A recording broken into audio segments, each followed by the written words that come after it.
7वां अध्याय, श्रोताओं द्वारा पालन किए जाने वाले नियम।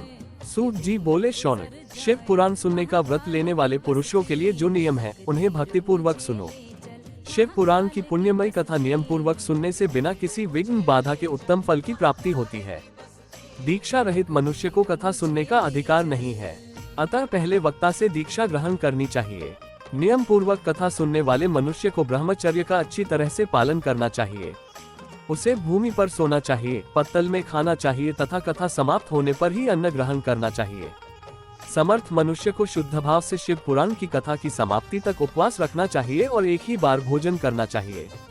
गरिष्ठ अन्न, दाल, जला अन्न, सेम, मसूर तथा बासी अन्न नहीं खाना चाहिए। जिसने कथा का व्रत ले रखा हो उसे प्याज, लहसुन, हींग, गाजर, मादक वस्तु तथा आमिष कही जाने वाली वस्तुओं को त्याग देना चाहिए। ऐसा मनुष्य प्रतिदिन सत्य, शौच, दया, मौन, सरलता, विनय तथा हार्दिक उदारता आदि सद्गुणों को अपनाए तथा साधु संतों की निंदा का त्याग कर नियम पूर्वक कथा सुने। सकौम मनुष्य इस कथा के प्रभाव से अपनी अभीष्ट कामना प्राप्त करता है और निष्काम मोक्ष प्राप्त करता है। सभी स्त्री पुरुषों को विधि विधान से शिव पुराण की उत्तम कथा को सुनना चाहिए। महर्षि, शिव पुराण की समाप्ति पर श्रोताओं को भक्ति पूर्वक भगवान शिव की पूजा की तरह पुराण पुस्तक की पूजा भी करनी चाहिए तथा इसके पश्चात विधि पूर्वक वक्ता का भी पूजन करना चाहिए। पुस्तक को रखने के लिए नया और सुंदर बस्ता बनाए। पुस्तक व वक्ता की पूजा के उपरांत वक्ता की सहायता हेतु बुलाए गए पंडित का भी सत्कार करना चाहिए। कथा में पधारे अन्य ब्राह्मणों को भी अन्न धन का दान दें। गीत, वाद्य और नृत्य से उत्सव को महान बनाएं। विरक्त मनुष्य को कथा समाप्ति पर गीता का पाठ करना चाहिए तथा गृहस्थ को श्रवण कर्म की शांति हेतु होम करना चाहिए। होम रुद्र संहिता के श्लोकों द्वारा अथवा गायत्री मंत्र के द्वारा करें। यदि हवन करने में असमर्थ हो तो भक्ति पूर्वक शिव सहस्रनाम का पाठ करें। कथा श्रवण संबंधी व्रत की पूर्णता के लिए शहद से बनी खीर का भोजन 11 ब्राह्मणों को कराकर उन्हें दक्षिणा दें।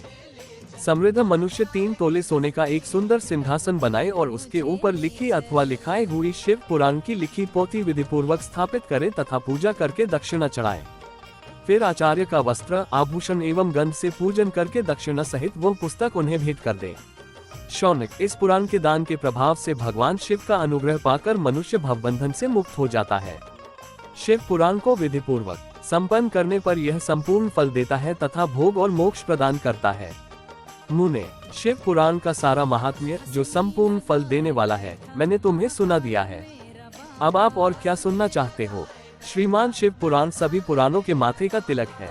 जो मनुष्य सदा भगवान शिव का ध्यान करते हैं, जिनकी वाणी शिव के गुणों की स्तुति करती है और जिनके दोनों कान उनकी कथा सुनते हैं, उनका जीवन सफल हो जाता है, वे संसार सागर से पार हो जाते हैं। ऐसे लोग इहलोक और परलोक में सदा सुखी रहते हैं। भगवान शिव के सच्चिदानंदमय स्वरूप का स्पर्श पाकर ही समस्त प्रकार के कष्टों का निवारण हो जाता है। उनकी महिमा जगत के बाहर और भीतर दोनों जगह विद्यमान है। उन अनंत आनंद रूप परम शिव की मैं शरण लेता हूँ।